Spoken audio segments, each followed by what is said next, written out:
আমি সর্বপ্রথমে সেই তথাগত অরহৎ সম্মুখ সম্বুদ্ধকে বন্দনা করছি। অতঃপর শ্রদ্ধাবান শ্রদ্ধাবতী উপাসক উপাসিকাদেরকে আমার মৈত্রীময় আশীর্বাদ জানাচ্ছি।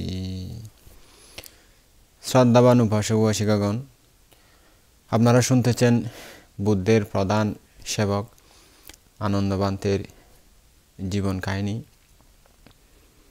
তো গত পর্বে আপনাদেরকে দেশনা করেছিলাম উনি এক জন্ম নাগরা স্কুলে জন্ম নিয়েছিলেন। সেই জন্মেও বোধিসত্ত্বকে অনেক সহায়তা করেছিলেন।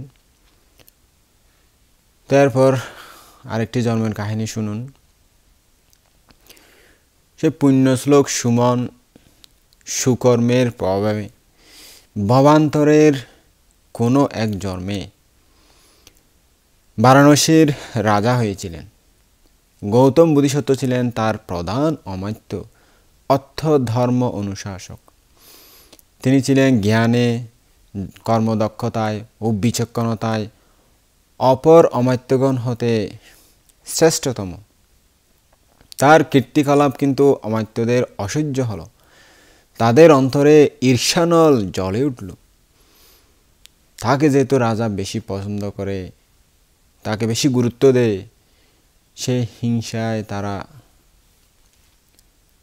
তার ক্ষতি করতে চেষ্টা করলো, তার বিরুদ্ধে নালিশ করতে চেষ্টা করলো। দুর্জন কিছুতেই সহ্য করতে পারে না গুণবানগণের গুণের প্রশংসা। গুণীকে হিংসা করে দুর্জন, সবসময় এই নিয়ম। সজ্জন যে বিষয়ে তুষ্ট হন, দুর্জন তাতেই হন কুপিত। দুর্জন সাপ থেকেও ক্রূরতর। এদের বিদ্বেষ বিষ দুঃসহ। এরা স্বাচ্ছন্দ্যে হত্যা করতে পারে সাধু সজ্জনকে। দুর্জনের মাধুর্যে, নম্রতার ও প্রিয়ালাপে যে ব্যক্তি মুগ্ধ হয় ও বিশ্বাস স্থাপন করে, তার পতন অনিবার্য। দুষ্টবুদ্ধি অমাত্যগণ রাজাকে প্রধান সচিবের বিরুদ্ধে নানান কথা বলতে লাগলেন। সবই কিন্তু মিথ্যা আর অতিরঞ্জিত, সাজানো গোছানো নাটক, প্রতারণা। সুবুদ্ধিপরায়ণ রাজা তাদের কথা শুনে অনুসন্ধান করে তার কোনো দোষ দেখতে পেলেন না। তাই রাজা বিরুদ্ধবাদীর কোনো কথা বিশ্বাস করলেন না। একদিন রাজা ধীর চিত্তে চিন্তা করলেন, প্রধান অমাত্য মহান ব্যক্তি, সুপণ্ডিত ও শ্রেষ্ঠ রাজনীতিজ্ঞ। তার প্রজ্ঞাগুণে রাজ্যের হচ্ছে শ্রীবৃদ্ধি। আমার পরিষদের মধ্যে ইনিই সর্বশ্রেষ্ঠ জ্ঞানী। এর বিরুদ্ধে ওরা এত কথা বলে কেন, সেটা আমাকে জানতে হবে। মনে হয় মহতের গুণ গরিমা ওদের সহ্য হচ্ছে না, এ কারণেও হতে পারে। আমার প্রতি যে ওরা কল্যাণ মিত্রের ভাব দেখাচ্ছে, তাও এদের দুর্বুদ্ধি প্রণোদিত মিথ্যা মায়া মাত্র। এরপর একদিন রাজা প্রধান অমাত্যকে জিজ্ঞেস করলেন, আচ্ছা অমাত্য প্রবর, শত্রু এবং মিত্রের লক্ষণ কীরূপ? কীভাবে চেনা যায় শত্রু কীরকম, বন্ধু কীরকম? তাদেরকে অনায়াসে চেনার জানার উপায় কি? প্রত্যুত্তরে সেই মহাজ্ঞানী বোধিসত্ত্ব বললেন, মহারাজ, 16 প্রকার লক্ষণ আছে যেগুলো দিয়ে শত্রু এবং বন্ধু চেনা যায়। আমি বলছি, আপনি শুনুন। 1 নম্বর হলো, আপনাকে দেখে যার মুখ বিষণ্ণ হয়, মুখে হাসি থাকে না। 2 নম্বর, আপনার কথা শুনে যে ব্যক্তি সুখী হয় না। 3 নম্বর হলো, আপনার সঙ্গে দেখা হলে যে ব্যক্তি চোখ ফিরিয়ে নেয়। আপনি যা বলেন তার বিপরীত বলে যে ব্যক্তি। 5 নম্বর হলো, যে ব্যক্তি আপনার শত্রুর সঙ্গে বন্ধুতা স্থাপন করে। 6 নম্বর হলো, যে ব্যক্তি আপনার বন্ধুকে শত্রুর মতো মনে করে। 7 নম্বর, আপনার সুখ্যাতি শুনলে যে ব্যক্তি আনন্দিত হয় না। 8 নম্বর, আপনার নিন্দা শুনলে যে ব্যক্তি আনন্দিত হয়। 9 নম্বর, যে ব্যক্তি নিজের গোপন কথা আপনার নিকট প্রকাশ করে না, অথচ আপনার গোপন কথা অন্যের নিকট প্রসার করে। 10 নম্বর, যে ব্যক্তি কোনোদিন আপনার কোনো কাজের প্রশংসা করে না। 11 নম্বর, আপনি যে সুবিজ্ঞ, যে ব্যক্তি তা স্বীকার করে না, মেনে নেয় না। 12 নম্বর, আপনার ক্ষতিতে যে ব্যক্তি আনন্দিত হয়। 13 নম্বর, আপনার লাভের কথা শুনে যে ব্যক্তি ঈর্ষানলে জ্বলে ওঠে। 14 নম্বর, উত্তম খাদ্য লাভ করে যে আপনার কথা স্মরণ করে না। 15 নম্বর, আপনি যে সুখাদ্য থেকে বঞ্চিত হলেন সেজন্য যে ব্যক্তি দুঃখিত হন না। এবং 16 নম্বর হলো, আপনি যে উত্তম খাদ্যবস্তু থেকে বঞ্চিত হলেন তার জন্য যে ব্যক্তি একটুও দুঃখিত হয় না এবং একবারও চিন্তা করে না। মহারাজ, সুধীজন জ্ঞানী গুণী মানুষেরা এই 16 প্রকার লক্ষণ দেখে শত্রুকে জানতে পারেন। তাদের এই স্বভাবগুলো দেখেই চিনতে পারেন যে উনি আপনার শত্রু। এখন শুনুন আর 16 প্রকার বিষয় যেগুলো বন্ধুত্বের লক্ষণ, যেগুলো বন্ধুকে চেনা যাবে যে গুণগুলো থাকলে, যেগুলো দিয়ে। 1 নম্বর হলো, আপনার বিদেশ গমনকালে অথবা প্রবাসে অবস্থানকালীন যে ব্যক্তি আপনার কথা স্মরণ করে। 2 নম্বর, বিদেশ থেকে আপনার ফিরে আসায় যে ব্যক্তি আনন্দিত হয়। 3 নম্বর হলো, আপনার দর্শন লাভে যে ব্যক্তি অতিশয় উৎফুল্ল হন। 4 নম্বর, যে ব্যক্তি আন্তরিকতার সাথে আপনার প্রবাস জীবন ও আগমন পথের কথা জানতে চান। 5 নম্বর, আপনার বন্ধুকে যে ব্যক্তি প্রীতি চোখে দেখেন। 6 নম্বর, যে ব্যক্তি আপনার শত্রুকে বর্জন করেন। 7 নম্বর, আপনার দুর্নাম শুনলে যে ব্যক্তি প্রতিবাদ করেন। 8 নম্বর, আপনার সুখ্যাতির কথা শুনলে যিনি আনন্দিত হন। 9 নম্বর, যিনি অকপটে নিজের গোপন কথা আপনাকে বলেন। 10 নম্বর, আপনার গোপন বিষয় যিনি অন্যের নিকট প্রকাশ করেন না। 11 নম্বর, যিনি সকলের নিকট আপনার গুণকীর্তন করেন, প্রশংসা করেন। 12 নম্বর, আপনার প্রজ্ঞার বিষয় দর্শনে যিনি এরূপ প্রশংসা করে বলেন, আপনার মতো প্রজ্ঞাবান আর কাউকে দেখা যায় না। 13 নম্বর, আপনাকে লাভবান দেখে যিনি অপার আনন্দ অনুভব করেন। 14 নম্বর, আপনার ক্ষতিতে যিনি দুঃখ অনুভব করেন। 15 নম্বর, যিনি সুখাদ্য পেয়ে আপনার কথা স্মরণ করেন। এবং 16 নম্বর হলো, আপনি সুখাদ্য লাভে বঞ্চিত হলেন দেখে যিনি দুঃখিত হন, মর্মাহত হন। মহারাজ, জ্ঞানী ব্যক্তি এই 16 প্রকার লক্ষণ দেখে প্রকৃত বন্ধু নির্বাচন করে থাকেন, প্রকৃত বন্ধু চিনতে পারেন, জানতে পারেন। মহামাত্যের অপূর্ব বাক্যাবলী শুনে রাজা অতিশয় আনন্দিত হলেন। তার সর্বতোমুখী জ্ঞানের পরিচয় পেয়ে রাজার অন্তর শ্রদ্ধায় পূর্ণ হল। এই অসাধারণ জ্ঞানের যথোপযুক্ত সম্মানের সুব্যবস্থা করলেন মহারাজ। গুণগ্রাহী রাজা জীবনের একমাত্র অবলম্বন স্বরূপ মহাপণ্ডিত সচিব প্রবরকে কল্যাণ মিত্ররূপে বরণ করে নিলেন। বুদ্ধ সেবক আনন্দই ছিলেন তখন এই গুণগ্রাহী রাজা। ইনি বুদ্ধিসত্ত্বের সান্নিধ্য লাভে কৃতার্থ হয়েছিলেন সেই জন্মেও। সজ্জন সতত সর্বত সুখী হন, এটাই জগতের নিয়ম। শ্রদ্ধাবান উপাসক উপাসিকাগণ, এখন আপনাদেরকে ওনার আরেকটি গুরুত্বপূর্ণ জীবন কাহিনী শোনাব। সেই জন্মেও কি করেছিলেন, কিভাবে জীবনযাপন করেছিলেন, অনেক কিছু আপনারা শিখতে পারবেন এই জীবন বিষয়ে শুনলে। শ্রদ্ধা করে শুনুন, আমি বলতেছি।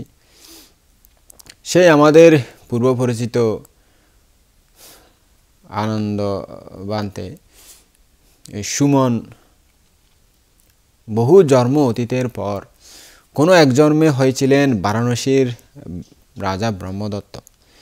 একসময় রাজা মহাভয় ও সংকটময় অবস্থায় তাকে নির্ভয় ও আশ্বস্ত করেছিলেন এক ধ্যানী লাভী অভিজ্ঞান সম্পন্ন ঋষি।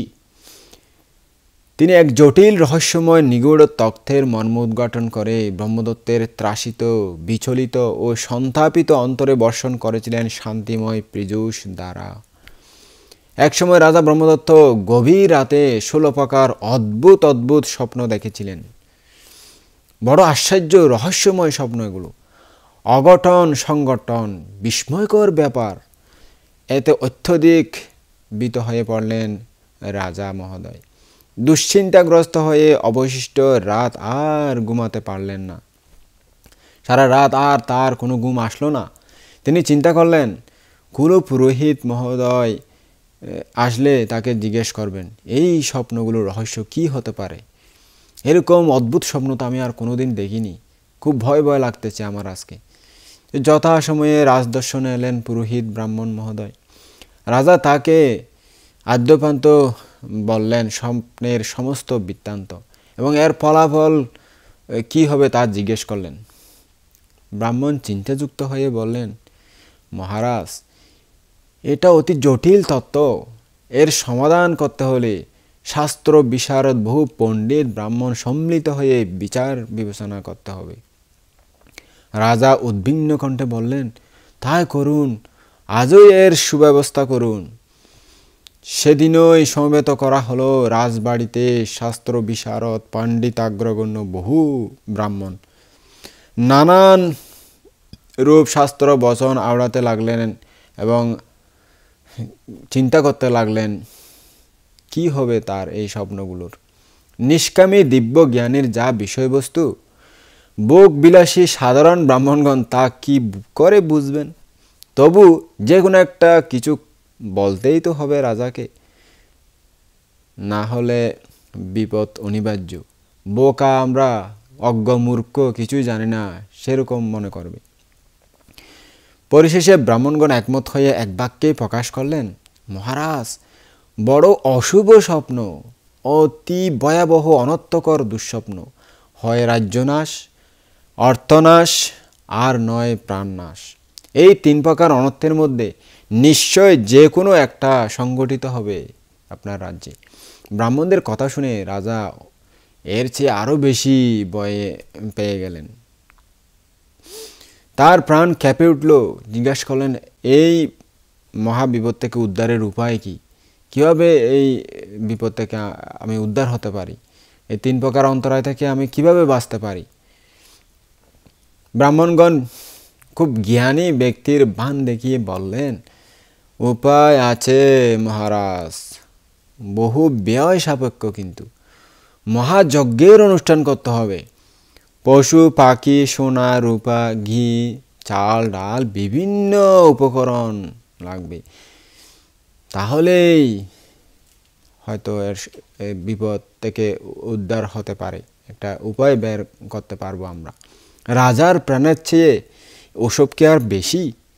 রাজার আদেশে তাড়াতাড়ি সংগ্রহ করা হলো যজ্ঞের সমস্ত উপকরণ। বিরাট ব্যাপার। মহাহুলস্থুল পড়ে গেল রাজবাড়িতে। শত শত পশু পাখি ত্রাসে রবে নিনানিত হলো রাজ প্রাঙ্গণ। ব্রাহ্মণদের মধ্যে ছিলেন এক তরুণ বয়স্ক ব্রাহ্মণ সন্তান। ইনি এখনও শিক্ষার্থী, কিন্তু খুব মেধাবী ও প্রজ্ঞাবান।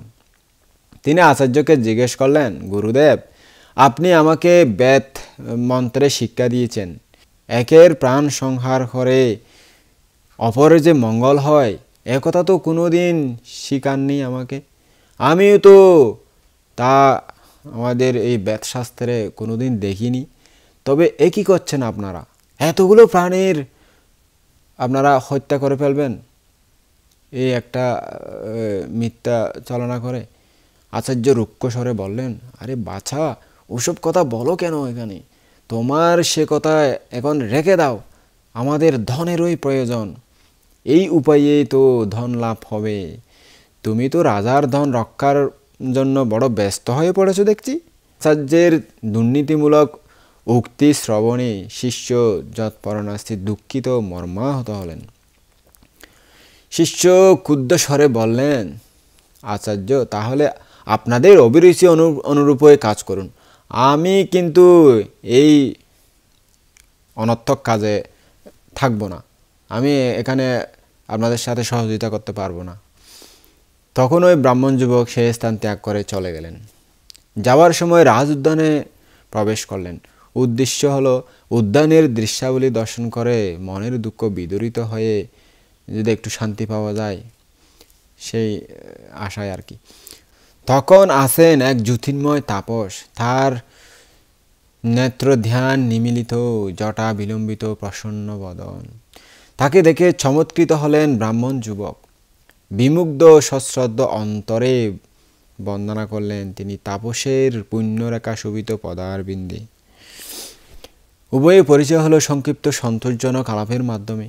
জিজ্ঞেস করলেন তাপস স্নিগ্ধ কণ্ঠে, সৌম্য, তোমাদের রাজা যথাধর্ম রাজ্য পালন করেন তো? তিনি সুন্দরভাবে রাজ্য শাসন করেন তো? হ্যাঁ ঋষি মহোদয়, রাজা পরম ধার্মিক, কিন্তু তাকে বিপদে পরিচালনা করছেন অকৃতজ্ঞ ব্রাহ্মণগণ। 16 প্রকার স্বপ্ন দেখে রাজা বড়ই ভয় পেয়ে গেছেন। এর ফলাফল জানার জন্য খুব ইচ্ছে হয়েছে তার। অজ্ঞ লোবান্ধ ব্রাহ্মণেরা তাকে সমধিক আতঙ্কগ্রস্ত করিয়ে দিয়েছেন। আরও তাদের সুযোগ এসেছে রাজা থেকে লুট করে খাবেন এই আশঙ্কায়, এই ইচ্ছায়, এই সুযোগে আরম্ভ করে দিয়েছেন যজ্ঞের পরিচালনা। দয়া করে রাজাকে আপনি রক্ষা করুন, উদ্ঘাটন করুন স্বপ্নের প্রকৃত মর্ম, রক্ষা করুন নিরহ প্রাণীদের প্রাণ। তাপস বললেন, ঠিক আছে, আমি রক্ষা করব। ব্রাহ্মণ যুবক সুউৎসাহে বলেন, আমি এখনই রাজাকে ডেকে নিয়ে আসছি, আমি ফিরে না আসা পর্যন্ত দয়া করে আপনি এখানে অপেক্ষা করুন। ব্রাহ্মণ যুবক দ্রুত গিয়ে রাজাকে একথা বললেন। রাজা অতিশয় আনন্দিত হয়ে তৎক্ষণাৎ শাহানুচর উদ্যানে উপস্থিত হলেন। তিনি তাপসকে দেখে প্রসন্ন হলেন এবং যথাযথ সম্মান প্রদর্শন করে জিজ্ঞেস করলেন, শুনলাম আমার স্বপ্ন রহস্য আপনি বলতে পারবেন, একথা কি সত্য? আপনি কি সত্যি আমার সেই গভীর তাত্ত্বিক স্বপ্নগুলোর সত্যি সত্যি ব্যাখ্যা করতে পারবেন? তখন ওই তাপস বললেন, হ্যাঁ মহারাজ, আপনি কিরূপ স্বপ্ন দেখেছেন ক্রমান্বয়ে একটার পর একটা আমাকে বলুন, আমি উত্তর দিচ্ছি। তখন রাজা বলতে লাগলেন, প্রথম স্বপ্ন হলো, ঋষি মহোদয়, আমি দেখলাম চারিদিকে থেকে 4টা কালো বর্ণের বৃষ সাড়ম্বরে যুদ্ধ করতে এসে রাজ প্রাঙ্গণে সমবেত হলো। বৃষ যুদ্ধ দেখতে তথায় বহু লোক উপস্থিত হলো। বৃষ 4টি তুমুল নিনাদ করে সংগ্রামের বান করল মাত্র, কিন্তু সংগ্রাম না করেই পালিয়ে গেল। বলুন তো এই স্বপ্নের তাৎপর্য কি? তাপস মৃদু হাস্যে বললেন, শুনুন মহারাজ, আপনার জীবদ্দশায় পলবে না এই স্বপ্নের ফল, এতে আপনার ভয়ের কোনো কারণ নেই। এর ফল দেবে সুদূর ভবিষ্যতে। তখন রাজা হবেন অধার্মিক, কৃপণ, মানুষেরা হবে পাপাচারী, পাপে কলুষিত হবে পৃথিবী, দেবতারা রুষ্ট হবেন, তাই বৃষ্টি বর্ষণ হবে না, সুতরাং উৎপন্ন হবে না ফসল, দুর্ভিক্ষের হাহাকার উঠবে। কোনো কোনো সময়ে চারদিক থেকে কালো মেঘ উঠে আকাশ ছেয়ে ফেলবে, মেঘ গর্জন ও বিদ্যুৎ বিকাশের ঘনঘটা হবে। সকলে তখন মনে করবে বৃষ্টি বর্ষণ হয়ে পৃথিবী ভাসিয়ে দেবে। মেয়েরা তাড়াতাড়ি রুদ্রে দেওয়া কাপড় শস্যাদি ঘরে ঢুকাবে, পুরুষেরা কোদাল হাতে বের হবে জমিনের আলি বাঁধবার জন্য। আপনার স্বপ্নদৃষ্ট বৃষ 4টি সংগ্রাম না করে প্রস্থান করার মতো বর্ষণোন্মুখ মহামেঘও বর্ষণ না করে অন্তর্হিত হবে। এটি সুদূর ভবিষ্যৎ অবস্থার ইঙ্গিত মাত্র, এতে আপনার ভয়ের কোনো কারণ নেই। লোভাতুর ব্রাহ্মণগণ লাভের প্রত্যাশায় এরূপ ভীতিপদ কথার অবতারণা করেছে মাত্র আপনাকে। এবার বলুন আপনার দ্বিতীয় স্বপ্ন কি? মহাশয়, দ্বিতীয় স্বপ্নে দেখলাম মাটি বেদ করে উঠল অগণিত ছোট ছোট গাছ, কোনোটি 1 বিয়াত প্রমাণ আর কোনোটি 1 হাত প্রমাণ হয়েই ফল পুষ্পে সুশোভিত হলো। এই স্বপ্নের মর্মার্থ কি? মহারাজ, সুদূর ভবিষ্যতে পৃথিবী হবে পাপে ভারাক্রান্ত, মানবগণ হবে পাপ সন্তাপে অল্পায়ু। এই স্বপ্নের ফল ফলবে তখনই মানুষের বেড়ে যাবে ষড়রিপুর তীব্রতা, কামরাগের প্রভাব হবে প্রবলতর, কন্যাগণ অল্প বয়সে ঋতুমতী হয়ে পুরুষের সংসর্গে এসে অল্প বয়সেই বহু সন্তান প্রসব করবে।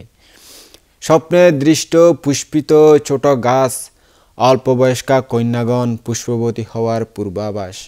গাছের ফলিত অবস্থা হলো অল্প বয়স্কদের সন্তান প্রসব করার পূর্ব ইঙ্গিত। এবার তৃতীয় স্বপ্নের কথা বলুন মহারাজ। প্রভু, তৃতীয় স্বপ্নে দেখলাম সদ্যজাত গোবৎস থেকে গাভীগুলি দুধ পান করতেছে। এই কেমন ব্যাপার? সাধারণত গাভী থেকে বাছুরেরা দুধ খায়, এখন দেখলাম মাত্র জন্ম নিয়েছে সে বাছুর থেকে গাভীরা দুধ খাচ্ছে। উল্টো স্বপ্ন, এটার কি অর্থ বলুন তো? মহারাজ, সুদীর্ঘকাল পরে মানব সমাজে দেখা দেবে বয়োজ্যেষ্ঠদের প্রতি অসম্মান, মাতা পিতা ও শ্বশুর শাশুড়ি প্রভৃতি গুরুজনের প্রতি অগৌরব ও অবহেলা। নিজেরাই করবে ঘর সংসারের কর্তৃত্ব। বৃদ্ধদের অন্ন বস্ত্রের ব্যবস্থা হবে ছেলেদের ইচ্ছাধীন। বাছুর থেকে দুধ পায়নি গাভী তুল্য সর্বতভাবে আপন পুত্র পুত্রবধূর অনুগ্রহভাজন হয়েই জীবন ধারণ করতে হবে। বলুন এখন সে চতুর্থ স্বপ্নের বিবরণ। প্রভু, চতুর্থ স্বপ্নে দেখলাম বার বহনে সমর্থ ও বলিষ্ঠ গরুগুলোকে গাড়োয়ান শকর থেকে অপনীত করে বিতাড়িত করল। সে স্থানে তরুণ অসমর্থ গরুর বাচ্চা নিয়োজিত করল। বাচ্চা বাচ্চা গরুগুলোকে ওখানে জুড়ে দিল। ফলে ওই গরুর বাচ্চাগুলি বার বহনে অসমর্থ হয়ে এক পদও অগ্রসর হতে পারল না। এই স্বপ্নের তাৎপর্য কি? মহারাজ, সুদূর ভবিষ্যতে রাজাগণ হবে অধার্মিক ও অবিবেচক। তারা প্রবীণ ও নিপুণ কর্মচারীদের মর্যাদা রক্ষা করবেন না। তাদের কর্মচ্যুত করে সেই স্থানে নিয়োগ করবেন তরুণ অনভিজ্ঞ কর্মচারীদেরকে। তারা কর্মসম্পাদনে অপারগ হবে। গরুর বাচ্চার অক্ষমতার কারণ শকট অচল হওয়ার মতো রাজ্যরূপ শকটও অচল হয়ে পড়বে। এখন পঞ্চম স্বপ্ন কিরূপ বলুন মহারাজ। প্রভু, পঞ্চম স্বপ্নে দেখলাম একটা ঘোড়ার দুই দিকে মুখ, লোকেরা দুমুখে খাবার দিচ্ছে, ঘোড়াটি দুমুখে খাচ্ছে। এর তাৎপর্য কি বলুন তো? মহারাজ, বহু যুগ যুগান্তর পরে পাপমতী অজ্ঞানী রাজাগণ লুবি ও নিশাশয় লোকদের বিচারকের পদে নিযুক্ত করবেন। তারা বাদী বিবাদী উভয় পক্ষ থেকে ঘুষ নেবেন। এটাই হলো এই স্বপ্নের তাৎপর্য। এবার বলুন ষষ্ঠ স্বপ্নের কথা কি? রাজা বললেন, প্রভু, ষষ্ঠ স্বপ্নে দেখলাম দামি দামি সোনার পাত্রে প্রস্রাব করার জন্য মানুষেরা অনুরোধ করতেছে একটা বৃদ্ধ শৃগালকে। এর অর্থ কি? একটা শেয়ালকে কেন তারা একটা দামি সোনার পাত্রের মধ্যে প্রস্রাব করতে বলতেছে? তখন ওই ঋষি বললেন, মহারাজ, দীর্ঘকাল পরে অধার্মিক রাজাগণ কুলীন সম্ভ্রান্ত ব্যক্তিদের অবিশ্বাস ও অমর্যাদা করবেন। এই কারণে তারা নির্ধন হবেন। হীন ব্যক্তিরা হবে ধনশালী। কুলীনগণ জীবিকা নির্বাহতে অকুলীনের আশ্রয় নেবেন এবং তাদের হাতে কন্যাদান করবেন। সোনার পাত্রে শিয়ালের প্রস্রাব করা যেরূপ, কুলীনের কন্যার সাথে অকুলীনের সহবাসও তদ্রূপ। বলুন এবার আপনার সপ্তম স্বপ্নের কথা কি? কি দেখলেন আপনি সপ্তম স্বপ্নে? প্রভু, সপ্তম স্বপ্নে দেখলাম এক ব্যক্তি চৌকিতে বসে দড়ি বানাচ্ছে। চৌকির নিচে বসে রয়েছে এক ক্ষুধাতুর শিয়ালি। বানানো দড়িগুলো নিচে ছেড়ে দিচ্ছে। অমনি ওই শিয়ালি তা গিলে খেয়ে ফেলতেছে লোকটির অজ্ঞাতেই। এর তাৎপর্য কি? তখন ঋষি বললেন, মহারাজ, সুদূর ভবিষ্যতে নারীগণ হবে পরপুরুষ লোলুপ, অহংকার লোলুপ, সুরা নেশা জাতীয় দ্রব্য লোলুপ, ভ্রমণ লোলুপ ও প্রমোদ পরায়ণা। পুরুষেরা অতি কষ্টে যেই ধন উপার্জন করবে, দুশ্চরিত্রা রমণীরা তা বিনষ্ট করবে। খাদ্যভোজ্য পানীয় ও বিলাস দ্রব্যে প্রেমিকের সন্তোষ বিধান করবে, বয়ফ্রেন্ডের সন্তোষ বিধান করবে, তাকে সব উড়িয়ে কে ফেলাবে। খাদ্যভোজ্য পানীয় ও বিলাস দ্রব্যে প্রেমিকের সন্তোষ বিধান করাই তাদের কর্ম হবে। অভাব অনটনের দিকে দৃষ্টিপাত করবে না তারা। সংসারে কি আছে নাই সেটা ভবিষ্যতে ছেলেমেয়েরা কি খাবে টাবে এগুলো তারা কোনোদিন তোয়াক্কা করবে না। সতত উৎকণ্ঠিত হয়ে থাকবে তাদের প্রেমিকের আশায়, তাদের বয়ফ্রেন্ড কখন আসবে, তার সাথে কখন এনজয় করতে পারবে সেই আশায় অধীর হয়ে থাকবে। বারবার সতৃষ্ণ চোখে ছেয়ে থাকবে পথের পানি।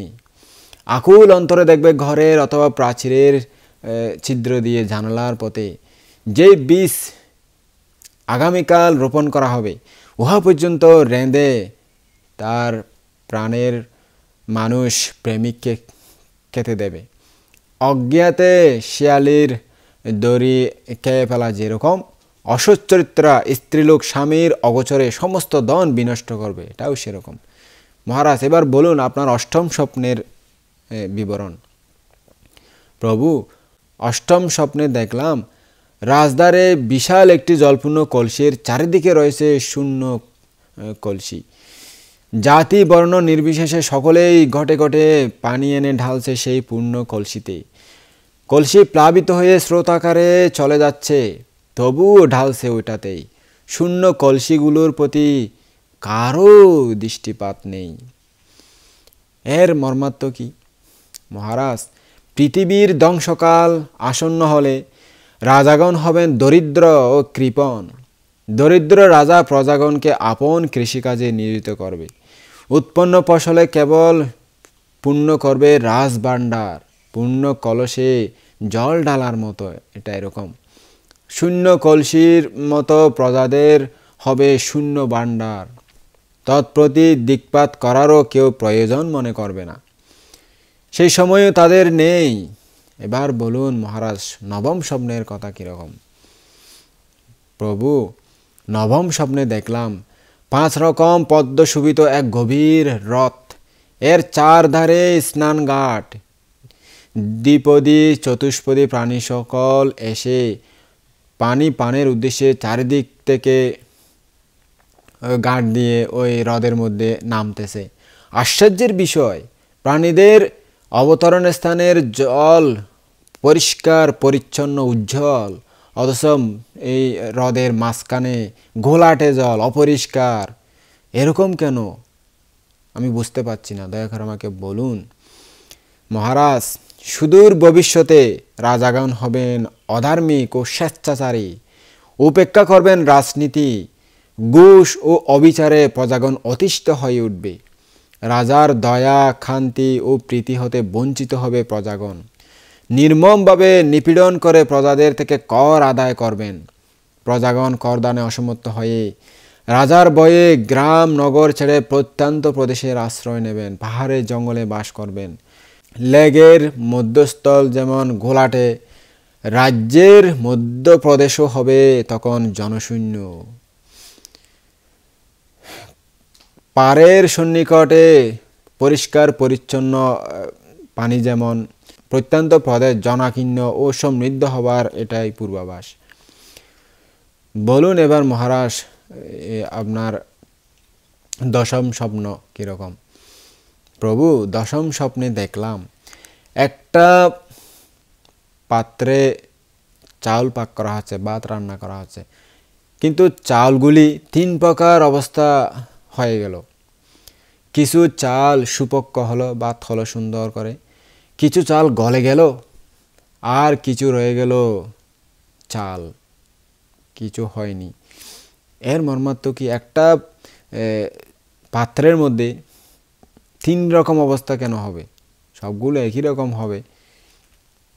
মহারাজ, দীর্ঘকাল পরে রাজা প্রজা সবাই হবে পাপাচারী, দেবতাগণ হবে মিথ্যে দৃষ্টিপরায়ণ। দেবতাগণ বাড়ি বর্ষণে ব্যাঘাত জন্মাবেন। কোথাও বৃষ্টি হবে, কোথাও হবে না, আর কোথাও অতিবৃষ্টি হয়ে ফসল নষ্ট হয়ে যাবে। আপনার স্বপ্নে দৃষ্ট চাল সুপক্ষের মর্মার্থ হলো সুবৃষ্টির স্থান হবে সুফলা। চাউল অপক্ষ থাকার অর্থ হলো অনাবৃষ্টি হেতু ফসলহীন হওয়া, আর চাউল গলে যাওয়ার অর্থ হলো অতিবৃষ্টি হেতু শস্য নষ্ট হওয়া। এমনকি শস্যের গাছ পর্যন্ত পৌঁছে নষ্ট হয়ে যাওয়ার পূর্বাভাস এটি। এবার বলুন মহারাজ, একাদশ স্বপ্ন কীরকম দেখলেন? প্রভু, একাদশ স্বপ্নে দেখলাম পচা ঘোলের বিনিময়ে প্রদত্ত হচ্ছে মূল্যবান চন্দন। তাৎপর্য কি? মহারাজ, সুদূর ভবিষ্যতে ব্রাহ্মণগণ, ভিক্ষু শ্রামণগণ লোভী ও নির্লজ্জ হবেন। লোভের বশে বর্জন করবেন বৈরাগ্য ও সদ্ধর্ম। অর্থপ্রাপ্তির আশায় হাটে বাজারে রাজদ্বারে বসে অকুণ্ঠ কণ্ঠে শোনাবেন ধর্মবাণী। অমূল্য ধর্মের গৌরব রক্ষা করবেন না তারা। পচা ঘোলের বিনিময়ে চন্দন যেমন প্রদান করা হচ্ছে আপনার সামনে, সেরকম অর্থলালসায় অমূল্য ধর্ম দেশনাও তেমন মনে করবেন। এবার বলুন আপনার দশম স্বপ্ন কীরকম? প্রভু, দশম স্বপ্নে দেখলাম পানিতে হঠাৎ করে ডুবে গেল একটা শূন্য গর্ভ অলাভু পাত্র। এর মর্মার্থ কি? মহারাজ, সুদূর ভবিষ্যতে দেবে এর সুফল। তখন রাজা হবেন অধার্মিক, সদ্বংশীয় ব্যক্তিগণ হবেন দরিদ্র ও অবজ্ঞার পাত্র। নিচ বংশের ব্যক্তিদের বাড়বে সম্মান, তারাই করবে প্রভুত্ব। রাজ দরবারে ও বিচারালয়ে অকুলীনের অন্তঃসার শূন্য কথাই হবে মূল্যবান ও গ্রহণীয়। শ্রামণ, ব্রাহ্মণ, ভিক্ষু শ্রমণদের মধ্যে হবে ঠিক এইরূপ অবস্থা। বাচাল, দুশ্শীলের কথাই হবে শক্তিশালী ও গ্রহণযোগ্য। শীলবানের কল্যাণপ্রদ কথার প্রতি কেউ কর্ণপাত করবেন না। মিথ্যা ও অসার কথাই হবে সারবত্তারূপে প্রতিপন্ন। যেমন শূন্য গর্ভ অলাভু পাত্র সার বস্তুর মতো পানিতে ডুবে গেল। এই স্বপ্নের এরূপে অর্থ বুঝবেন মহারাজ। এখন বলুন, ত্রয়োদশ স্বপ্ন কীরকম ছিল? প্রভু, ত্রয়োদশ স্বপ্নে দেখলাম বিশাল ঘরের মতো একটি পাথরের টুকরা পানিতে ভেসে ভেসে চলে যাচ্ছে। এর মর্মার্থ কি? একটা ছোট পাথর পর্যন্ত বাসে না, আর আমি দেখলাম ঘরের সাইজ, বিশাল ঘরের মতো একটা পাথর পানিতে ভেসে ভেসে চলে যাচ্ছে। সেটার অর্থ কি বলুন? মহারাজ, এর ফল রয়েছে সুদূর ভবিষ্যতের কালের গর্ভে। গুরুবার শিলাখণ্ড পানিতে ভেসে যাওয়ার মতো বৃথা ভেসে যাবে তখন কুলীনদের সারোক্তি। বিদ্রুপ হাস্যে উড়িয়ে দেবে যোগ্য ব্যক্তির মূল্যবান কথা। ভিক্ষু শ্রমণদের অবস্থাও হবে তাই। দুর্জনের কথার নিকট ভেসে যাবে সাধু সজ্জনের সারগর্ভ মূল্যবান বাণী। এই স্বপ্নের এরূপে অর্থ মহারাজ। এবার বলুন, চতুর্দশ স্বপ্নের কি দেখলেন? প্রভু, চতুর্দশ স্বপ্নে দেখলাম বহু সংখ্যক ছোট ছোট ব্যাঙ দ্রুত বেগে গিয়ে একটা বিশাল সাপকে ধরে মুড়মুড় করে খেয়ে ফেলতেছে। আমরা যেরকম পদ্মের মিনাল খাই, সেভাবে ওই ব্যাঙগুলো একটা বড় সাপকে ধরে একদম মুড়মুড় করে খেয়ে ফেলতেছে সবাই মিলে। এই স্বপ্ন কীরকম? এর অর্থ কীরকম? তো শুনতেও অবাক লাগে, এটা কীরকম স্বপ্ন দেখলাম? তখন ঋষি বললেন, মহারাজ, সুদীর্ঘকাল পরে মানুষরা তীব্র কামরিপুর তাড়নায় যুবতী স্ত্রীর বশীভূত হয়ে পড়বে। স্বামীকে সম্পূর্ণ আয়ত্ত করে বসবে কৃত দাসের মতো। ঘরের যাবতীয় সম্পত্তি হবে পত্নীর আয়ত্তাধীন। স্বামী যদি জানতে চায় এই জিনিসটা কোথায়, তখন অর্ধাঙ্গিনী ভ্রুকুটি বাক্যে বলবে, প্রয়োজন কি? প্রয়োজন কি তোমার সেটা খুঁজে? যেখানেই থাকুক না কেন তাতে তোমার কিছু আসা যায় না। এরূপ বাক্য বলে প্রিয়তমা স্ত্রী স্বামীকে জর্জরিত করবে। ছোট ব্যাঙের পক্ষে বড় সাপ খাওয়া যেরকম, স্ত্রীর নিকট স্বামী কৃতদাস বনে যাওয়াও সেরূপ। এবার বলুন মহারাজ, পঞ্চদশ স্বপ্ন কীরকম দেখলেন? প্রভু, পঞ্চদশ স্বপ্নে দেখলাম বহু সুবর্ণ রাজহংসে পরিবৃত হয়ে এক স্বাভাবিক দোষ দুষ্ট গ্রাম্য কাককে বিচরণ করতে দেখলাম। এর অর্থ কি? মহারাজ, সুদূর ভবিষ্যতে এই স্বপ্নের কুফল প্রসব করবে। তখন নরপতিগণ হবেন পাপাচারী, অতি শোচনীয় হবে তাদের অবস্থা। যুদ্ধবিদ্যায় হবেন অনভিজ্ঞ, রাজ্যচ্যুত হওয়ার ভয়ে রাজবংশের কোনো ব্যক্তিকে দেবেন না উচ্চ পদ। সেই গৌরবময় পদে নিযুক্ত করবেন নিচ বংশের ব্যক্তিকে। রাজকুলের সম্ভ্রান্ত ব্যক্তিগণ তাদের সেবা করবেন এবং তাদের অনুগ্রহে জীবিকা নির্বাহ করবেন। এর মর্মার্থ এরূপেই মহারাজ। এবার বলুন 16 নম্বর স্বপ্নে আপনি কি দেখলেন? প্রভু 16 নম্বর স্বপ্নে দেখলাম অদ্ভুত ব্যাপার। ছাগল বাঘকে দৌড়ে ধরে মুড়মুড় করে খেয়ে ফেলল। দূরে ছাগলকে দেখতে পেয়ে বাঘগুলি ভয়ে পালিয়ে যাচ্ছে, ঝোপে ঝাড়ে আশ্রয় নিচ্ছে তারা বাঁচার জন্য। এর মর্মার্থ কি? কিন্তু উল্টা স্বপ্ন দেখলাম। সাধারণত বাঘেরা দৌড়ায় দৌড়ায় ছাগল খায়, আর আমি দেখলাম ছাগলেরা দৌড়ায় দৌড়ায় বাঘ খেয়ে ফেলতেছে। তখন ঋষি বললেন, মহারাজ, সুদীর্ঘ দিন পরে অধার্মিক রাজাগণ হীনজনকে গৌরব ও প্রভুত্বের অধিকার দান করবেন। সম্ভ্রান্তজন হবেন তাদের আজ্ঞাময়। ক্ষমতাশীল হীন বংশের লোকেরা সম্ভ্রান্তদের সমস্ত সম্পত্তি আত্মসাৎ করবে। এর প্রতিবাদ করা হলে বেতের আঘাতে জর্জরিত হতে হবে এবং ওরা গলা ধাক্কা দিয়ে ঘর থেকে বের করে দেবে। রাজাকে বলে, তোদের হাত পা কেটে দেব, দুর্দশার চূড়ান্ত ঘটাবো তোদের, এই বলে ভয় দেখাবে তাদেরকে। অগত্যা সম্ভ্রান্ত ব্যক্তিগণ ভীত হয়ে এরূপ বলতে বাধ্য হবেন, হ্যাঁ হ্যাঁ প্রভু, হ্যাঁ প্রভু, এসব সম্পদ আপনাদেরই, আমাদের নয়, আমাদের নয়। তখন সৎবংশজ ব্যক্তিগণ প্রাণ বয়ে ঘরের মধ্যে আত্মগোপন করে থাকবেন। ছাগলের বয়ে যেমন বাঘের পলায়ন, ভিক্ষু শ্রমণদের অবস্থাও ঠিক এরূপই হবে। অধার্মিকের উৎপীড়নে অতিষ্ঠ হয়ে উঠবেন সাধু সজ্জনগণ, শীলবান ভিক্ষু শ্রমণগণ। তাই তারা ভয়ে পালিয়ে যাবেন, নির্জন অরণ্যের আশ্রয় নেবেন। এই স্বপ্নের এরূপে মর্মার্থ। এতে আপনার ভয় বা আশঙ্কার কিছু নেই মহারাজ। মহারাজ, এখন চিন্তা করে দেখুন, এই 16 প্রকার স্বপ্নে আপনার ভয়ের কোনো কারণ বিদ্যমান নেই। যজ্ঞের আর প্রয়োজন কি মহারাজ? প্রাণী হত্যায় কি কখনো কল্যাণ সাধিত হয়? যে ব্যক্তি নিজের প্রাণ রক্ষার জন্য পরের প্রাণ নিয়ে নেয়, পরকে হত্যা করে, সে নিশ্চয় পাষণ্ড। প্রাণীর প্রতি যার দয়া নাই, সে মানব নয়, দানব। এই হত্যাযজ্ঞের প্ররোচনা যারা দিয়েছে তারা সজ্জন নয়, নিশ্চয় তারা লুব্ধ পিশাচ ও প্রকৃতির দুর্জন।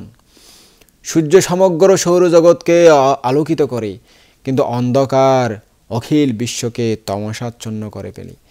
সজ্জন আদিত্যসম মানবের অন্তজগৎকে উদ্ভাসিত করেন, দুর্জন অন্ধকার স্বরূপ মনোজগৎকে অন্ধীভূত করে। মহারাজ, আপনি মৈত্রী ধর্মের প্রতিষ্ঠিত হন, এতে আপনার কল্যাণ সাধিত হবে। হৃদয় হবে সন্তাপহীন, জীবন হবে পূর্ণময়, নিরাময়। যজ্ঞার্থে সংগৃহীত সকল বন্দী প্রাণীদের মুক্তি প্রদান করুন, সুখী হোক সকল প্রাণীকুল। তাপস রাজাকে এইভাবে অনেক প্রকার উপদেশ দিলেন। শীলবিশুদ্ধি, চিত্তবিশুদ্ধি, সুগতি দুর্গতি করলেন বিশ্লেষণ। বোধিসত্ত্বের অমৃতময় বাণী শুনে রাজা অত্যধিক আনন্দিত হলেন। তার ত্রাসভাব বিদূরিত হল। সকৃতজ্ঞ অন্তরে তিনি তাপসের চরণ তলে হলেন লুটায়িত। অন্তরে শ্রদ্ধা থেকে তাকে বন্দনা নিবেদন করলেন। তাপস তাকে আশীর্বাদ করে ধ্যান বলে উঠলেন আকাশে। আবার মেঘমন্দ স্বরে শোনালেন রাজাকে সতর্কবাণী, মহারাজ, পাপমতির পাপকথায় আর কখনো বিশ্বাস স্থাপন করবেন না। এই বলে রাজার নিকট বিদায় নিয়ে তিনি বাতাসে বেশে বেশে ঋদ্ধি দিয়ে উঠতে উঠতে হিমালয়ের দিকে চলে গেলেন। বিস্ময়াবিষ্ট হলেন রাজা। তাপসের এই বিচ্ছেদে তার হৃদয় বেদনা ভারাক্রান্ত হয়ে উঠল। এই তাপসই গৌতম বোধিসত্ত্ব। ইনি বিশুদ্ধাত্মা, ধ্যানলাভী ও পঞ্চ অভিজ্ঞান সম্পন্ন। হিমালয়ের নির্জন গিরিগুহায় নিয়ত তিনি ধ্যান সুখেই অবস্থান করতেন। সেদিন ধ্যানযোগে তিনি অবগত হয়েছিলেন রাজার অবস্থা ও যজ্ঞের আয়োজন বৃত্তান্ত।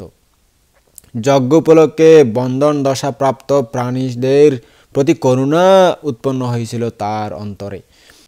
ইহাও জ্ঞাত হয়েছিলেন তিনি যে কারণে রাজা ত্রাসিত হয়েছেন, ভয়ার্ত হয়েছেন, সে রহস্যের মর্ম উদ্ঘাটন করতে হবে তাকে, আর কেউ পারবে না। দিব্য দৃষ্টির প্রভাবে তিনি আরও জ্ঞাত হয়েছিলেন যে অতীত জন্মে এই ব্রহ্মদত্তের সঙ্গে তার বহুবার মিলন ঘটেছিল। অনাগতেও সংযোগ ঘটবে অনেকবার, যা পরস্পরের মধ্যে মমতায় ও ঐকান্তিকতায় করবে অনুপমতার রেখাপাত। উভয়ে সংমিশ্রিত প্রবল কর্মশক্তি রচনা করবে অচ্ছেদ্য যোগসূত্র। এই ঘটনা জ্ঞাত হয়ে বোধিসত্ত্ব চিন্তা করেছিলেন, আমায় এখন ব্রহ্মদত্তকে রক্ষা করতে হবে, বিদরিত করতে হবে তার অশান্তি ও আতঙ্ক ভাব। এরপর তিনি ঋদ্ধিভাবে ক্ষণকালের মধ্যেই উপনীত হয়েছিলেন রাজ উদ্যানে। তিনি বুঝতে পেরেছিলেন রাজ উদ্যানে বসলেই সেই সমস্যার সমাধান হবে। তাই তিনি রাজ উদ্যানে ওখানে ধ্যান আসনে বসেছিলেন এবং যে ব্রাহ্মণদের ছাত্র যুবক ব্রাহ্মণ কুমার উনি এসে তাকে এ কথা জানালে তিনি বলেন, আমি রাজাকে এর ঘটনা বলতে পারবো, প্রকৃত স্বপ্নের কথা কি সে কথা আমি জানাতে পারবো। এই কথা শুনে ব্রাহ্মণ যুবক রাজাকে ডেকে এনেছিলেন। তারপরে এর সুসমাধান হয়ে গেল। তো উপাসক উপাসিকাগণ, আপনাদেরকে আরেক জন্মের কাহিনী দেশনা করতেছি, আপনারা শুনুন। সুদূর অতীতের কথা, সেই সুমন, আমাদের পূর্ব পরিচিত সেই সুমন অপর এক জন্মে বিদেহপতির জ্যেষ্ঠ পুত্ররূপে জন্মগ্রহণ করেছিলেন। তার নাম ছিল বিদেহ। রাজার মৃত্যুর পর পিতৃসিংহাসনের অধিকারী হলেন যুবরাজ বিদেহ। রাজপদে অভিষিক্ত হয়ে উত্তম রূপে প্রতিপালন করতে লাগলেন রাজধর্ম। সেই সময়ে গান্ধার রাজ্যের পুত্ররূপে জন্ম নিয়েছিলেন গৌতম বোধিসত্ত্ব। তিনিও পিতার মৃত্যুর পর পিতৃসিংহাসন অলঙ্কিত করলেন। বিদেহপতি ও গান্ধারাজ উভয়ের মধ্যে কোনো দিন পরস্পরের দেখা সাক্ষাৎ হয়নি, অথচ উভয়ের অন্তরে পরস্পরের প্রতি সততই সঞ্জাত হলো মধুর প্রীতিভাব, অন্তরঙ্গতা ও সহৃদয়তা। একে অন্যের নিকট দামি দামি বস্তু উপহার পাঠিয়ে প্রীতিভাবের বিনিময় করতে লাগলেন। এর মূল কারণ কি? মলয় পর্বত দূরস্থিত হয়েও মৃদু মধুর বাতাস দানে তাপিত প্রাণ যেমন শীতল করে, সেরূপ সজ্জনগণ পূর্ব সংস্কারের প্রেরণায় দূরস্থিত অপূর্ব ও অপরিচিত সজ্জনের অন্তরে সঞ্চার করে প্রীতিভাব, হরণ করে সন্তাপ। হৃদয়ের আকর্ষণ চৌম্বকের আকর্ষণ হতেও শক্তিশালী, অদর্শনীয় সঞ্জাত হয়, উৎপন্ন হয় যে আকর্ষণ, তা অতীত জন্মে পরস্পরের মধ্যে যে প্রগাঢ় মমতার একটা সুকঠিন সুশৃঙ্খল রচিত হয়েছিল তারই সমুজ্জ্বল নিদর্শন। তা লোহা দিয়ে বানানো শিকল থেকেও শক্তিশালী। ভ্রমর যেমন ফুলের মধুর গন্ধে আকুল হয়ে ছুটাছুটি করে, তেমনি ভবান্তরের প্রেম ভালোবাসার মোহন রেখা লাঞ্ছিত জনগণ একে অন্যের চিত্ত কোকোনদের সুরভি গন্ধে আকুল ও বিহ্বল হয়ে পড়ে।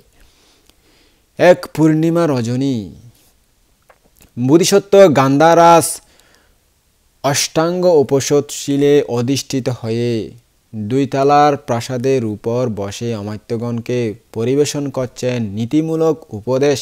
এমন সময় চন্দ্র হলো রাহুগ্রস্ত, স্নিগ্ধ উজ্জ্বল চন্দ্রিকা হলো মন্দীভূত। রাহু কবলিত শশাঙ্কের প্রতি দৃষ্টি নিবদ্ধ করে মহাসত্য ধীর চিত্তে চিন্তা করলেন, এই যে দেখছি চাঁদ রাহুগ্রস্ত হয়ে নিষ্প্রভ হয়েছে, রাজ্য ঐশ্বর্য ও স্ত্রী পুত্র আদি সমস্ত বিষয়াশয় রাহুর মতো নয় কি? এটা তো সত্যি, এগুলো তো সব রাহুর মতো গ্রাস করে ফেলতেছে। বিষয়াসক্ত ব্যক্তিকে নিষ্প্রভ হতে হয় রাহুগ্রস্ত চাঁদের মতো।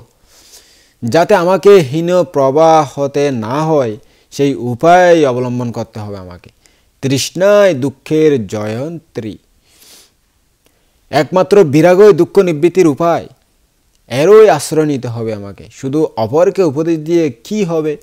প্রথমে আত্মজয়ে নিজেকে করতে হবে প্রমুক্ত, তারপর অন্যের কথা। আমি অনাসক্ত হয়ে তীব্র বৈরাগ্যের আশ্রয় নেব। ত্যাগ মন্ত্রে উদ্বুদ্ধ হল গান্ধারাজের অন্তর। কারাবাসের দৃঢ় বন্ধন সম মনে হল তার রাজত্ব ও প্রভুত্ব, এমনকি রাজ পরিচ্ছদ। সুতরাং পরদিনেই তিনি সব কিছু ত্যাগ করে হিমালয়ের নির্জন অরণ্যের আশ্রয় নিলেন। ত্যাগই শান্তি। মহান ত্যাগের মাধ্যমে উপভোগ করলেন পরা শান্তি। এখন নিজেকে মনে করলেন নিগড় মুক্ত, পরম স্বাধীন। আনন্দিত মনে বরণ করে নিলেন তিনি ঋষি প্রব্রজ্যা। উপভোগ করলেন প্রব্রজ্যার অনাবিল সুখ। একাগ্রতায় মগ্ন হলেন ধ্যানে। অচিরে স্নিগ্ধ হল ধ্যান ও পঞ্চবিজ্ঞান। তারপর তিনি নির্জন গিরিগুহায় ধ্যান সুখে অবস্থান করতে লাগলেন।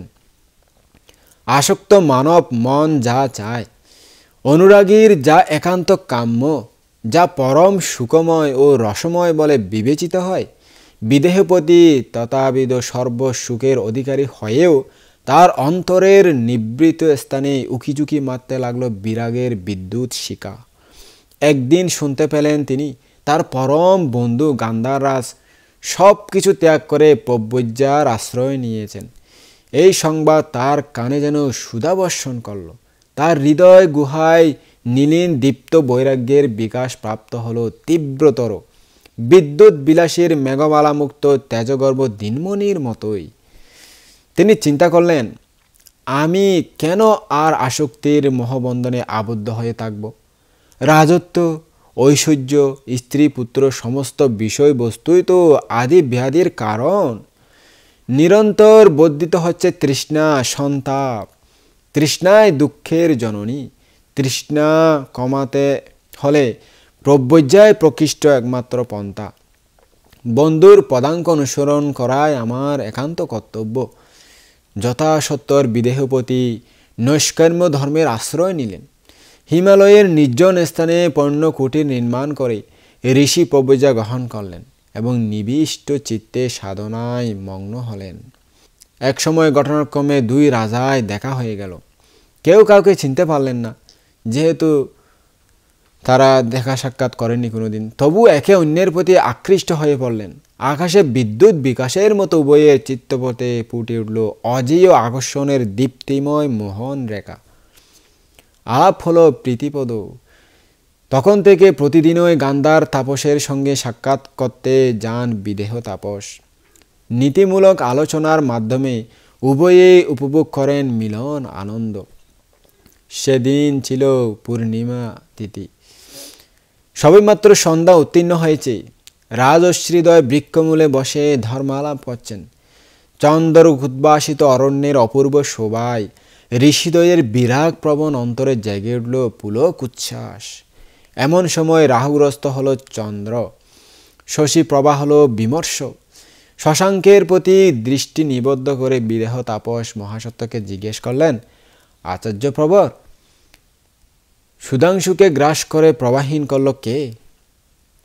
এই চাঁদকে হঠাৎ অন্ধকার কে করে দিল? উত্তরে বোধিসত্ত্ব বললেন, একেই বলা হয় রাহু। প্রভাস্বর সেই চাঁদকে একমাত্র রাহুই উৎপীড়ন করে। একদিন রাহুগ্রস্ত চাঁদ দেখে আমার বৈরাগ্যের সঞ্চার হয়েছিল। বিষয়াশয় রাহুসম উৎপীড়ক। এতে আসক্ত হয়ে আমাকে যেন প্রবাহীন হতে না হয়, এই উপায় করতে গিয়ে নিতে হলো বিরাগ উজ্জ্বল প্রব্রজ্যার আশ্রয়। বিদেহ তাপস মুগ্ধ বিস্ময়ে বললেন, তাহলে আচার্য আপনি গান্ধাররাজ? হ্যাঁ, আমি ভূতপূর্ব গান্ধাররাজ। আমার নামে গান্ধাররাজ ছিল। আমি গান্ধারাজ্যের রাজা ছিলাম। আচার্য, আমি ছিলাম বিদেহের রাজা। ইতিপূর্বে আমাদের পরস্পরের দেখা সাক্ষাৎ না হলেও পবিত্র উজ্জ্বল সৌহার্দ্যের সঞ্চার হয়েছিল নয় কি? আমাদের মধ্যে পরম বন্ধুত্ব ছিল। অনেক দামি দামি জিনিস আদান প্রদান করতাম, আমরা উপহার পাঠাতাম একে অন্যকে। আপনার কথা চিন্তা করতেই কেন জানি না আমার অন্তরে প্রীতি ও মমতায় ভরে উঠত। গান্ধার তাপস মুচকি হেসে জিজ্ঞেস করলেন, আপনি কেন প্রব্রজ্যা গ্রহণ করলেন? যখন শুনলাম আপনি রাজ ঐশ্বর্য ও বিলাস বিভব সব কিছুই ত্যাগ করে সন্ন্যাস ধর্ম গ্রহণ করেছেন, তখন আমার অন্তরেও জেগে উঠল বৈরাগ্যের প্রবল স্পৃহা। চিন্তা করলাম, বন্ধু আমার মহা জ্ঞানবান, নিশ্চয়ই তিনি মহাগুণ দর্শন করে প্রব্রজা গ্রহণ করেছেন। প্রব্রজা যদি কোনো মহৎ গুণ না থাকতো, ওখানে যদি সংসারের চেয়ে বেশি সুখের আশা না থাকতো, তাহলে তিনি কোনো দিনও প্রব্রজা নিতেন না। আমিও বন্ধুকে অনুসরণ করব।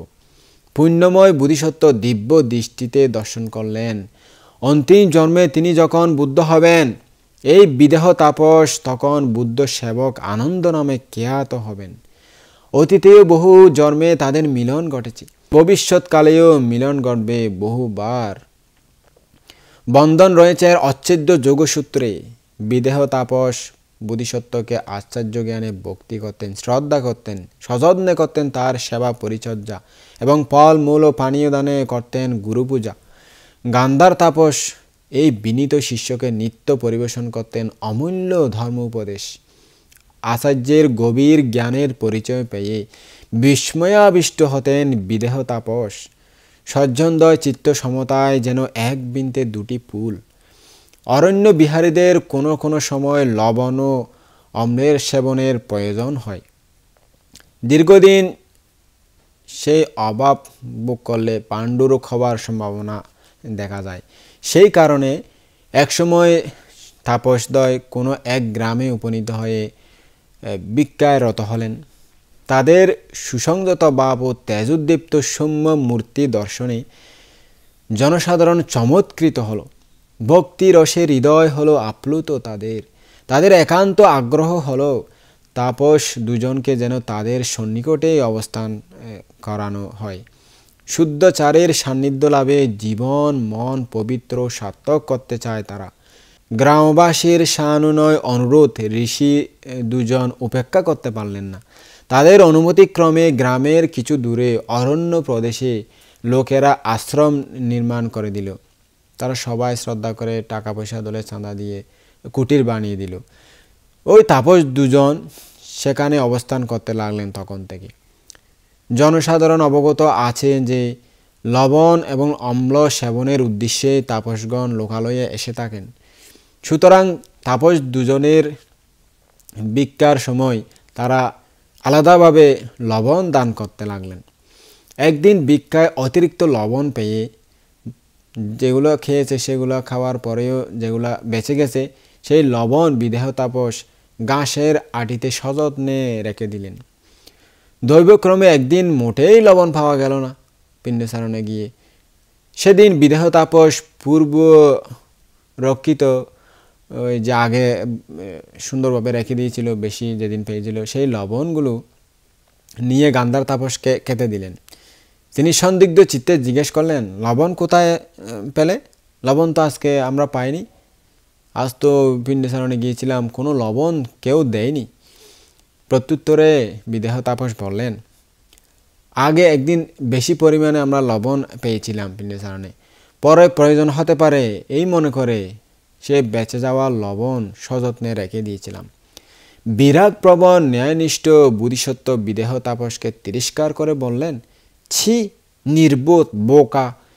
৩০০ যোজন বিস্তৃত সে বিশাল বিদেহ রাজ্য, হীরা মুক্তা ও মণি মাণিক্যপূর্ণ রত্ন ভাণ্ডার, মহাত্যাগ করে আকিঞ্চন মনোবৃত্তি নিয়ে নিষ্কাম প্রব্রজ্যার আশ্রয় নিয়েছ, এখন আবার লবণে জন্মেছে তৃষ্ণা।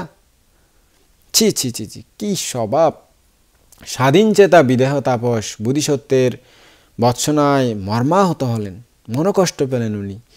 আভিজাত্যে মনোভাব বিদ্যমান হেতু, যেহেতু রাজা ছিলেন, অহংকার ভাব সেটা তো থাকবে, কারো কথা শুনলে একটু মন খারাপ লাগবেই। এই অনুশাসন তাই অসহ্য হলো। বললেন তিনি দৃঢ় কণ্ঠে, আপনি না প্রব্রজ্যার সময় বলেছিলেন অন্যকে উপদেশ দিয়ে কি হবে, নিজেকে উপদেশ দেবেন, এখন কেন আমাকে বৎসনা করছেন আচার্য? আপনি আমাকে কেন শাসন করতেছেন? আপনি এত বড় গান্ধা রাজ্য ঐশ্বর্য পরিপূর্ণ রত্নভাণ্ডার ত্যাগ করে এবং রাজোচিত শাসন অনুশাসিত থেকে বিরত হয়ে এখন আবার শাসনের ইচ্ছা করতেছেন। এটা কেমন কথা আচার্য? আপনার এই কেমন ব্যবহার? সত্য সন্ধানে দৃঢ়চেতা বুদ্ধিসত্ত্ব আচার্য উচিত দীপ্ত কণ্ঠে বললেন, কায়িক, বাচনিক ও মানসিক সকল দিক দিয়ে বিশুদ্ধ হওয়া বাঞ্ছনীয়। অধর্ম আচরণ দেখলে আমার অন্তরে ঘৃণার উৎপন্ন হয়, যা নীতি বিগর্হিত তা সর্বদা বর্জনীয়। অন্যকে আমি ধর্ম উপদেশ দিয়ে থাকি, কেউ যেন পাপে লিপ্ত না হয়, এইটাই আমার একান্ত ইচ্ছা। আচার্য, আপনার কঠোর বাক্য শুনে আমার অন্তরে বড় কষ্ট পেয়েছি। বাক্য সঙ্গত হলেও তা যদি হয় অপ্রিয় সত্য, এতে যদি অপরের অন্তরে আঘাত লাগে তবে তা বলা উচিত নয়। বোধিসত্ত্ব যেদিন দিব্যজ্ঞানে অবগত হয়েছিলেন, বিদেহ তাপসই ভাবে আনন্দ, সেদিন থেকে তার সুবন অন্তরে জেগে উঠেছিল বিদেহ তাপসের প্রতি অপরিমেয় মৈত্রী ও করুণা। তাই তার বিরাগ বর্ধন মানুষেই বোধিসত্ত্ব তাকে কঠোরভাবে শাসন করতেন। যথা পিতৃহৃদয়ে স্নেহ গোপন রেখে পুত্রকে পিতা কঠোর শাসন করে থাকেন। সুতরাং এই অনাগত আনন্দকে সম্বোধন করে বললেন তিনি, হে আনন্দ, সুদক্ষ কুম্ভকার যেমন মাটির পাত্রে পুনঃ পুনঃ আঘাত করে সুদগ্ধ পাত্র নির্বাচন করে নেয়, তেমনি হে আনন্দ, পুনঃ পুনঃ উপদিষ্ট হয়ে সম্যক মার্গের অনুবর্তী হয় যারা, তাদের ওই গ্রহণ করতে হবে, তারাই প্রকৃত সুগত শিষ্য। সুশিক্ষাপ্রাপ্ত সজ্জনই সুবাদ্য, সদাচারী ও সুবিনীত হয়। সুবাদ্য শিষ্যগণই সুপথে পরিচালিত হয়। পুণ্য সংস্কার মণ্ডিত বিদেহ তাপস আচার্যের উপদেশে লজ্জিত, বিনীত ও সংকুচিত হয়ে পড়লেন। ক্ষমা ভিক্ষা চাইয়ে বোধিসত্ত্বকে সশ্রদ্ধ চিত্তে বন্দনা করলেন। উভয়ের চিত্ত আবার প্রীতিময় হল। এরপর তাপস দুজন হিমালয়ের সেই পূর্বস্থানে আবার ফিরে গেলেন। বোধিসত্ত্ব বিদেহ তাপসকে কৃষ্ণ ভাবনা করার জন্য শিক্ষা দিলেন। তিনি অনন্য মনে ভাবনায় রত হয়ে অচিরেই ধ্যান সমাপত্তি ও পঞ্চ অভিজ্ঞা লাভ করলেন। সেই অতীতের সত্যযুগে মানুষের পরমায়ু ছিল 30,000 বছর। প্রশান্ত মনা তাপস দুজন এই সুদীর্ঘ কাল ঐক্য ও সখ্য সূত্রে আবদ্ধ হয়ে নির্জন গিরিগুহায় ধ্যান সুখে জীবন অতিবাহিত করলেন। মৃত্যুর পর এই শুদ্ধ চিত্ত ব্রহ্মচারীদ্বয় ব্রহ্মলোকেই উৎপন্ন হলেন। সাধু সাধু ধ্যান উপাসক বৈশিকা ব্রহ্মলোকে উৎপন্ন হয়েছেন, সহজ কথা না। ধ্যান করতে যারা পারে তারাই ব্রহ্মলোকে উৎপন্ন হতে পারেন। অর্থাৎ ধ্যান লাভ করতে হয়। প্রথম ধ্যান, দ্বিতীয় ধ্যান, তৃতীয় ধ্যান, চতুর্থ ধ্যান, তারপরে সমাপত্তি যেগুলো আছে এগুলো লাভ করলে তারপরে ব্রহ্মলোকে যেতে পারে, ঋদ্ধি দিয়ে আকাশে উঠতে পারে, এরকম আধ্যাত্মিক ক্ষমতা জন্মে। তো এরা এরকম একটা ব্রহ্মলোকে উৎপন্ন হয়েছেন, তো তাদের উদ্দেশ্যে সাধুবাদ দিলে একটা ভালো কর্ম, ভালো দিক, এটাকে সাধুবাদ দিয়ে অনুমোদন করবেন, তাও অনেক পুণ্য হয়ে যাবে।